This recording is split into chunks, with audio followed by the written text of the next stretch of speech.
नमस्कार, जय हिंद, वंदे मातरम। दोस्तों, स्वागत है आप सभी का ज्ञान और कॉमर्स एंड कंपटीशन में। मैं पीके सर स्वागत करता हूं आपको ज्ञान और कॉमर्स एंड कंपटीशन में। आपके माता पिता को जय हिंद, वंदे मातरम, सत श्री अकाल, आदाब, नमस्कार। देखिए दोस्तों, यानी नई राष्ट्रीय शिक्षा नीति के अनुसार यानी सेकेंड सेमेस्टर में आपका यानी डीडीयू यानी दीनदयाल उपाध्याय यानी गोरखपुर यूनिवर्सिटी में आपको हम पूरा दूसरा सेमेस्टर का यानी सब्जेक्ट लिस्ट यानी पहले से वीडियो में अपलोड कर चुके हैं। उसके बाद से आपको हम एक यानी सब्जेक्ट आपका यानी फाइनेंशियल अकाउंटिंग यानी वित्तीय लेखांकन को लेकर आए हैं, जिसमें आपको यानी पूरी यानी सिलेबस के बारे में बताएंगे।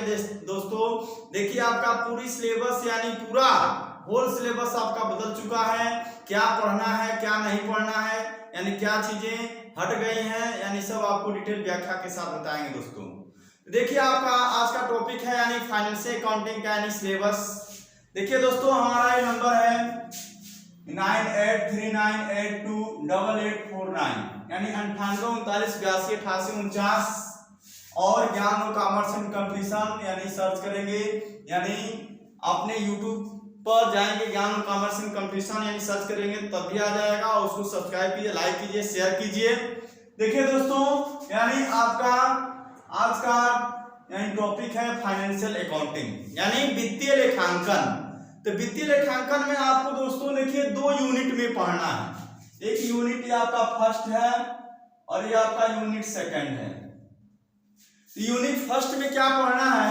तो यूनिट फर्स्ट में आपका श्री कल्याण यानी श्री कल्याण सुब्रमणी अय्यर यानी जिसको शॉर्टकट में बोलते हैं दोस्तों के.एस. अय्यर, यानी के.एस. अय्यर के बारे में पढ़ना है आपको। यानी के.एस. अय्यर का देखिए बिल्कुल ये नया यानी टॉपिक आपको जोड़ा गया है। के.एस. अय्यर के बारे में, उनकी जीवनी के बारे में, उन्होंने क्या किया अकाउंटिंग के संदर्भ में, यानी भारत में सबसे पहले यानी जनक कौन कहलाए?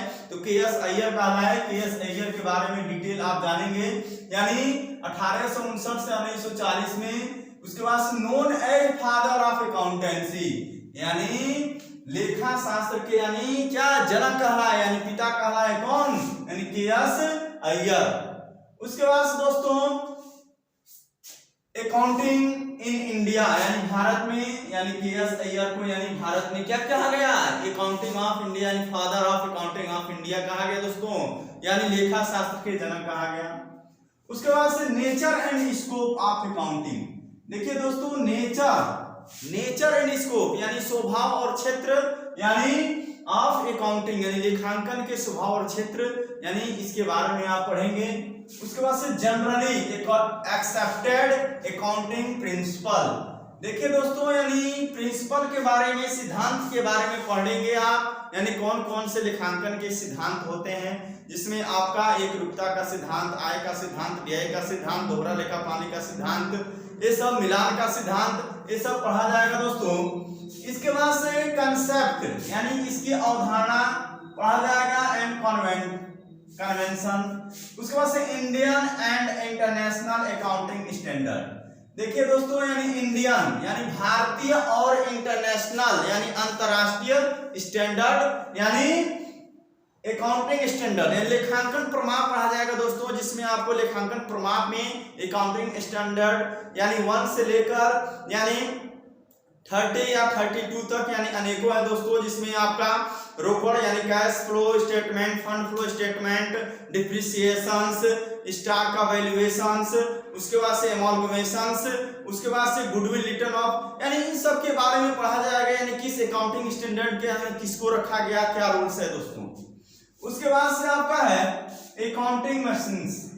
अकाउंटिंग मशीन्स में डबल एंट्री सिस्टम यानी डबल एंट्री सिस्टम, दोहरा लेखा प्रणाली, जो आप पहले से यानी पहले से पढ़ते आ रहे हैं, इंटर में ही पढ़े होंगे। दोहरा लेखा प्रणाली जो इंटर में नहीं पढ़े हैं यहाँ पर पढ़ेंगे।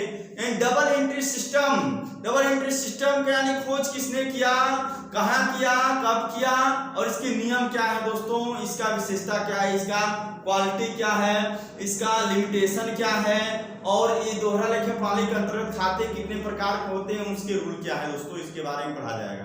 देखिए दोहरा लेखा प्रणाली से ऐसे प्रणाली से है जिसमें यानी दो पक्षों में यानी लेखा किया जाता है। एक पक्ष यानी डेबिट होता है और दूसरा क्रेडिट। यानी जब पाने वाला डेबिट होता है तो देने वाला क्रेडिट होता है। जब यह वस्तु या संपत्ति आती है कम्स होती है, यानी व्हाट्स कम्स यानी डेबिट, व्हाट गोज यानी क्रेडिट। और ऑल एक्सपेंसेस को डेबिट करते हैं और ऑल इनकम को क्रेडिट करते हैं। किसके अनुसार दोस्तों? Double entry system. और इसका यानी खोज किसने किया? इटली के वेनिस नगर के निवासी ल्यूकास पेसियोली ने दोस्तों किया 1494 ईस्वी में। उसके बाद से प्रिपरेशन ऑफ जर्नल, तो जर्नल को यानी रोजनामचा को यानी तैयार करना, यानी रोजनामचा से आप क्या समझते हैं, उसको कैसे तैयार किया जाएगा, उसके कितने खाने होते हैं, क्या नियम होते हैं। यानी जर्नल का मतलब होता है यानी तिथिवार लेखा, यानी जो आप यानी दिन प्रतिदिन के जो भी व्यवसाय में ट्रांजैक्शन कर रहे हैं उसको यानी कैसे रिकॉर्ड में लेखा करेंगे, इसके बारे में दोस्तों इसमें बताया जाएगा। उसके बाद से लेजर, देखिए दोस्तों यानी प्रत्येक लेन देन करते हैं तो उसका जर्नल करते हैं, और प्रत्येक लेन देन करने के लिए यानी अलग अलग व्यक्तियों का अलग अलग लेजर होना चाहिए, यानी खाता होना चाहिए, क्योंकि एक व्यक्ति का यानी पूरी लेखा एक ही रिकॉर्ड में किया जाएगा सभी व्यक्तियों से संबंधित, तो यानी वह रिकॉर्ड क्या यानी अच्छा परिणाम नहीं देते हैं। इसलिए दोस्तों सभी को यानी वर्गीकृत कर दिया जाता है, अलग अलग यानी वर्गीकृत यानी खाता वही में लेजर में पोस्टिंग किया जाता है दोस्तों। उसके बाद से ट्रायल बैलेंस, यानी ट्रायल बैलेंस को तलपट बोलते हैं। तलपट में आप पढ़ेंगे कि तलपट के मिलान पर यानी उनमें शुद्धियां बनी रहती हैं कि नहीं बनी रहती हैं, कितने प्रकार की शुद्धियां होती हैं, तलपट का योग यानी कब बराबर होता है, तलपट बनाने की कितनी विधियां हैं, इसके बारे में पढ़ेंगे। यानी तलपट का उद्देश्य मेन उद्देश्य होता है कि अंकगणितीय संबंधी शुद्धता की जांच करना। उसके बाद दोस्तों प्रॉफिट एंड लॉस अकाउंट, तो देखिए प्रॉफिट एंड लॉस अकाउंट जिसको लाभ हानि खाता बोलते हैं, एक व्यवसाय की यानी यह उद्देश्य होता है कि हमारे व्यवसाय में यानी कितना लाभ हुआ, कितना हानि हुआ, यानी कितना एक्सपेंडिचर हुआ, कितना इनकम हुआ।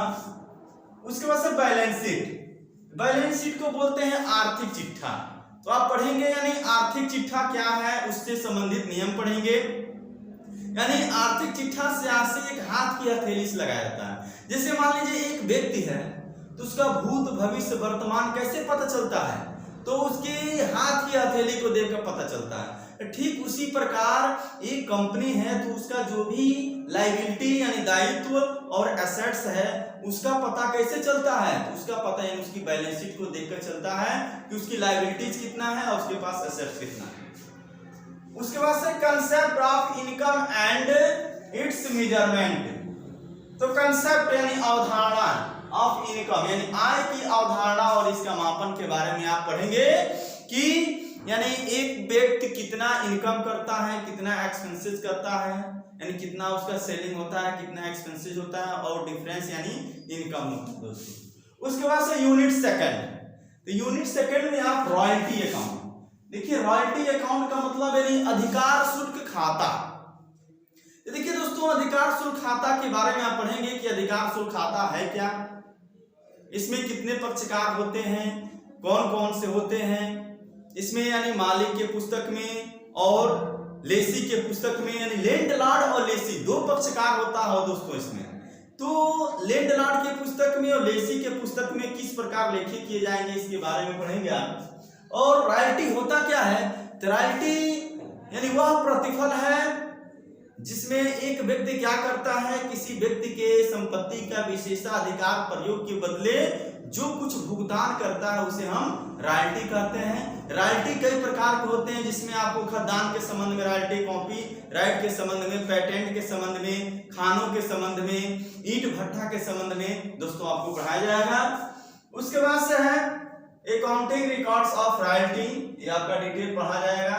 बुक ऑफ लैंडलॉर्ड्स यानी स्वामी के पुस्तक में लिखें एंड लेसी के पुस्तक में लिखें। इसमें स्वामी के पुस्तक में यानी कैसे एंट्री होगा, कैसे उसका लेजर बनेगा, ये सब पढ़ा जाएगा। उसके बाद से रिकूपमेंट ऑफ शॉर्ट वर्किंग, और शॉर्ट वर्किंग यानी लघुकार राशि को कैसे पूरा किया जाएगा इसके बारे में पढ़ा जाएगा। सब लीज, देखिए दोस्तों यानी सब लीज यानी उपपट्टा, उपपट्टा का मतलब ये होता है जैसे मान लीजिए दोस्तों आप किसी के किराए के मकान में रहते हैं और उसका किराया ज्यादा है तो क्या करेंगे आप, दूसरे व्यक्ति को उसमें कन्वर्ट कर लेंगे तो वह तीसरा व्यक्ति ही क्या कहलाएगा, सब लीज कहलाएगा। जैसे मान लीजिए आप खदान लिए हैं, लेकिन खदान आपको यानी पूरी तरह से डिटेल यानी खोद नहीं पा रहे हैं, तो उसको यानी किसी दूसरे व्यक्ति से क्या करेंगे, यानी काम को करवाएंगे, तो क्या होगा, यानी आपका सब लीज कहलाएगा। उसके बाद से शार्ट वर्किंग रिजर्व यानी लघुकार संचय खाता के बारे में पढ़ेंगे। देखिए दोस्तों, एक है नजराना। नजराना यानी एडवांस रॉयल्टी। देखिए दोस्तों, कभी कभी ऐसा होता है कि एक यानी भूस्वामी को यानी पट्टेदार को यानी पट्टेदाता को पट्टेदार क्या करता है, यानी एडवांस में रॉयल्टी का भुगतान कर देता है और उसको आगामी वर्षों में नेक्स्ट ईयर में क्या करता है, रिटर्न ऑफ करता है यानी पूरा करता है, उसे ही नजराना बोलेंगे। उसके बाद दोस्तों अगला है हायर परचेज अकाउंट यानी किराया क्रय पद्धति। तो किराया क्रय पद्धति में आप पढ़ेंगे किराया क्रय पद्धति से आप क्या समझते हैं, किराया क्रय पद्धति और इंस्टॉलमेंट पेमेंट सिस्टम में अंतर बताइए, इसकी विशेषता को बताइए, क्रेता और विक्रेता की पुस्तक में किस प्रकार लेखे किए जाते हैं और किस प्रकार खाते खोले जाते हैं, इसके संदर्भ में आपको पढ़ाया जाएगा। देखिए, हायर परचेज का मतलब ये होता है कि एक क्रेता जो भी यानी एक परचेजर जो भी यानी एसेट्स मशीन का यानी परचेज करता है, उसका भुगतान क्या करता है, यानी नगदी में ना करके क्या करता है, इंस्टॉलमेंट में करता है यानी किस्त में करता है दोस्तों, इसलिए इस पद्धति को यानी किराया क्रय पद्धति कहा जाता है। उसके बाद से यानी वेंडर डिफरेंस मेथड यानी कैलकुलेशन इंटरेस्ट के बारे में, यानी इंटरेस्ट कैसे कैलकुलेट करेंगे, कैश प्राइस यानी कैसे कैलकुलेट करेंगे, मेंटेनेंस ऑफ सस्पेंस अकाउंट यानी उचंत खाता कैसे खोलेंगे, पेमेंट ऑफ प्रीमियम यानी इंश्योरेंस प्रीमियम का भुगतान कैसे होगा, डिफॉल्ट इन पेमेंट और किस्त भुगतान में त्रुटि करने पर यानी किस प्रकार एंट्री किया जाएगा और कैसे लेखा किया जाएगा, एंड रिटर्न्स ऑफ गुड्स। उसके बाद से दोस्तों यानी अगला है यानी इंस्टॉलमेंट पेमेंट सिस्टम।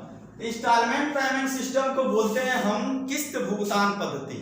इसमें दोस्तों देखिए, जैसे ही माल आप क्रय करते हैं उसका मालिक यानी क्रेता बन जाता है, लेकिन किराया क्रय पद्धति में जब तक अंतिम किस्त का भुगतान नहीं करता तब तक वो मालिक नहीं बनता है।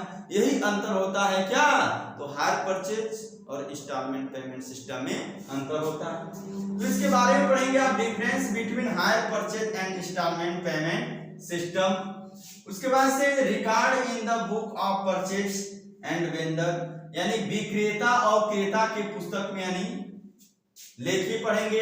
उसके बाद से इंटरेस्ट सस्पेंस अकाउंट यानी ब्याज उचंत खाता कैसे खोलेंगे, इसके बारे में पढ़ेंगे। यह पूरी यानी व्याख्या के साथ आपको पूरी सिलेबस यानी फाइनेंशियल अकाउंटिंग के बारे में हम आपको बताए हैं। और आपको यदि वीडियो अच्छी लगी हो तो अधिक से अधिक शेयर कीजिए अपने दोस्तों तक, यानी शेयर कीजिए, क्योंकि आपका लगातार हम वीडियो अपलोड करते रहेंगे और परीक्षाएं नजदीक है, इसलिए आप लोग यानी अधिक से अधिक शेयर कीजिए ताकि सभी बच्चों के पास ये वीडियो जाए और इसका लाभ लें। जय हिंद, वंदे मातरम। आपके माता पिता को नमस्कार।